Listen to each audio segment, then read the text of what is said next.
G'day Bomber fans, we've talked about Cale Durine, Angus Clark, Archer Day Wicks. Now it's time for our small forward, not Isaac Kako, but the speedier Rhys Unwin. This was arguably to us fans the most surprising pickup of night 2, but there are many getting behind the idea and happy that we've added more depth to our struggling forward line, especially depth that comes with real pace attached. So today it's all about Rhys Unwin, and if you want to hear about the other guys, we'll go check out my other videos. I've got a playlist up for all the draft class now. So you can watch those videos one by one if you haven't seen them already. And also stay tuned because we will hear about Zach Johnson very soon, a guy that I'm really keen to talk about, one that I think could possibly be one of the biggest steals of the draft.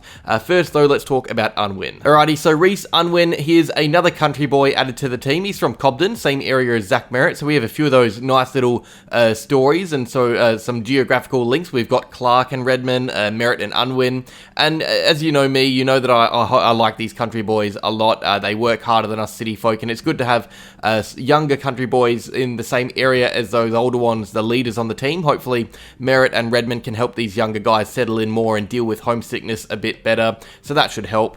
Unwin is a small forward, a really zippy and nimble small forward. I've highlighted him before this draft on the channel and spoke a lot about how hard he is to tackle. He is really evasive and really utilises his centre of gravity so well. He's 179 centimetres, so only a little bit taller than Kako. This will make him the 5th smallest player on our list when he arrives, only taller than Kako, Gresham, McGrath and Jaden Nguyen. He's likely going to be the fastest player, I reckon, on our list too. Seriously, there aren't many in this draft quicker than him. He was 3rd in the 20-metre sprint. He is genuinely rapid, and he's only going to excite fans more with that breakneck speed when he plays in the VFL and trains with us. Something we've been lacking in the AFL team is speed, and Unwin, well, he's got that. He's put together a really strong bottom age year in 2023 for the Greater Western Victorian Rebels. He played 14 games and kicked 18 goals as a 16-year-old small forward, and that was actually why he was drafted, I reckon, because in 2024 he primarily played as a smaller-bodied midfielder, but Matt Rosa has come out and said that the club has drafted him in that small forward role which he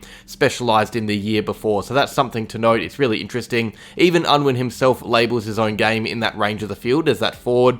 I think he lacks the size and polish to play in the guts, but he has that pressure and speed of a small pest in forward 50. Now, a little bit of a fun bit of info that I've been seeing online. This one comes from Scooter McNeese, who's quite close to the club, so I'm backing it. But apparently Essendon would have taken Unwin with pick 43 or whatever it was, the pick that we traded away to St Kilda for that future second. Apparently we would have taken him with that pick if we had it, and then it just so happened that he slid down to 61, which is where eventually we took him. So the club rated him quite a bit higher than where he was taken on draft night, and again, I think that's because we primarily are judging him based on his form as that 16-year-old forward, with glimpses and moments thrown in from this year as well. You can't ignore what he did on grand final day this year: 19 touches, 11 clearances and a goal. It wasn't like he was just nowhere in 2024. He had some really good showings, but I personally think it's better to judge him based on the form from last year. So I would like to show you guys stats from 2023, but they're a bit harder to put together, so unfortunately it's just this year. He did kick 18 goals from 14 games, so that is great. I don't know how many behinds because I wasn't really keeping much of an eye on him last year week to week. I would just see him while focusing on other guys like Lamont Lual. They're actually teammates, by the way, last year at Rebels. But yeah, this year, mostly a midfielder, a high half forward a bit, so he wins a fair bit of the ball, more than usual, but his goal kicking wasn't as strong. He had plenty of looks at goal, but as I'll talk about later when I talk about his weaknesses, he didn't always hit the target. 4 goals, 12 from his 11 games. And now a few other things to note: as he was playing higher up the field, he was often a bit of a delivery man. So while his stats don't look incredible on face value, he was that delivery man, especially late in the year. He was averaging 5 inside 50s a game in the second half of the season, and he was also providing a lot as a smaller clearance mid too, as I've already touched on. But yeah, those stats, they don't look special. If I had the 2023 ones up here, you'd like them a lot more. 2024, a different role. He was finding his feet a bit, had a setback or two, and that's what we should be going off his last year. Those 18 goals as a 16-year-old, that's really promising. Now, Unwin did play the last 2 games of Vic Country this year, including that final against Metro. He had one pretty poor game, 5 or 6 touches, I think, and then another where he was more involved and working around the ground a lot more and showed a lot more promise, even kicked a goal. So, yeah, that is Unwin completely on face value. Let's dive deeper, though, and suss out what there is to like and dislike about him as a player properly. Starting with the good, the big one is speed. This guy is genuinely lightning fast. He may actually be the quickest on our team, as I've said. Not 100% sure. It's going to be close between him and Kako and Unwin, but he was the 3rd fastest in the 20-metre sprint at the Combine. That's great. It's not just a test for pure speed, but also acceleration, so he gets off the mark quickly. We've been lacking pure pace for a while, and this guy is as quick as anyone. And also movement. He has speed, but it's the way he uses it. I really like this kid and how he manipulates his body around an opponent when he gets the ball. He is so evasive, but not just evasive, he does well to draw high free kicks and puts himself in such great positions to escape a tackler. There aren't many players in this entire draft that are harder to tackle than Unwin, so that is a massive tick. Speaking of tackle, pressure, he's a really solid pressure forward. He uses his pace and work rate to pester defenders with ball in hand, and that acceleration really helps him close the gap on a defender about to kick the ball quicker than others. He makes those with ball in hand feel a tad uneasy if he's near them. He applies pressure really well. Forward craft, this guy, he knows where to be and knows what he has to do to be a danger inside 50, whether it's attacking or defending, and I think that comes with judgment too. He's a really clever crumbing forward. It's what helped him be that clearance midfielder for Rebels in 2024 as well. A position I don't think he nailed, by the way, but at times you saw that forward craft and judgment come in handy, like when he gathered 11 clearances in that grand final. He reads the ball off hands really quickly, and he's agile and speedy enough to get his hands first to it himself. So really the big one here, pace, agility, or movement. He's super fast, hard to tackle, and even when you're within tackling distance, he's impossible to maintain because of how well he moves his hips and dips his shoulders.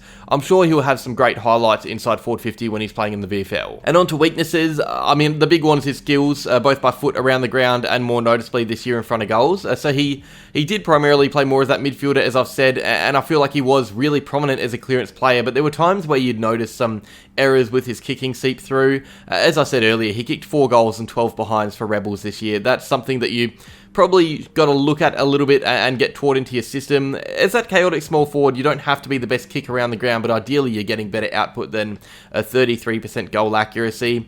Overhead work, he's very small, he's not too prominent in the air, but like with Kako, that weakness directly ties into a strength of his. That low centre of gravity, as I spoke about before, makes him one of the hardest players to tackle. But when he is tackled, it will be a bit harder for him to break just because he's quite a bit smaller than those around him. And that's when, arms are on him. He's not the strongest player to break a tackle, I'm saying, but it's not a weakness in any regard.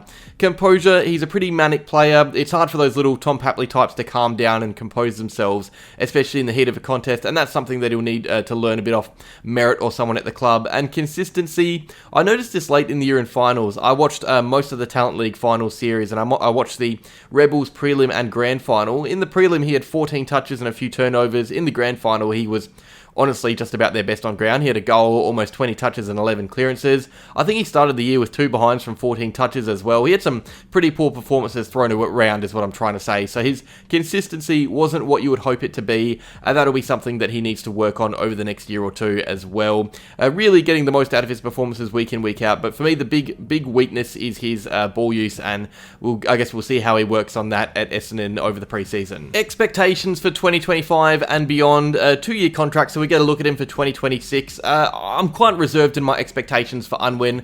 As I said when I summarised the haul as a whole, I rated him a fair bit lower than the other guys we took, and that shouldn't mean too much. The list managers know more than me, but I don't expect him to come in and play much next year. I think if he did, it would be because we have some injuries. I think Kako will play. I don't expect Unwin to feature too much, although I do think he is just about ready to play AFL from a physical viewpoint. Small forwards don't need too much time to be ready, especially when they're or I guess the size that Unwin is and with the strength that he has. They just need to mature a bit mentally, and I think that's what Unwin will need to be aiming to do in the VFL and over the preseason. I think he's someone who will need to look at over a 2-year period, and once he's out of contract, we'll know how good this pickup is. I do think he could be a handy player, and he's someone that I think we'll get a pretty good look at early in the VFL. Of all the positions, I think small forwards are the easiest to judge earlier on in their careers. I'm not saying it's the easiest for someone to play, but for someone like Unwin who bases his game off pressure and speed and hitting the ball at pace, that's stuff we'll be seeing early on in the Rezzies. I think this guy will be ready to play footy next year, but it doesn't mean he's necessarily better than guys like Angus Clark, who won't, if you get me. So yeah, expectations, I guess, are higher than others for 2025, but lower for the future. I'll be happy if he eventually turns into a first team player for us. Lower draft pick, 61, you can't get too much out of that, but because we need some more speed in the forward line, I think this is a handy pickup. Hopefully he battles with Guelphy and Davey for that role on the side, side. But yeah, that's Rhys Unwin. That's all for Rhys Unwin. A really interesting pickup late on night 2. One that could easily fly under the radar early, but I'm going to be watching him closely as he develops his craft in training and in the VFL for season 2025. I get the feeling he's going to be a very exciting player to watch, especially in the VFL early. That is all for now though. Like if you enjoyed, subscribe if you're new to the channel. Stay tuned because I'm going to talk about Zach Johnson next, and of course, as always, go Bombers.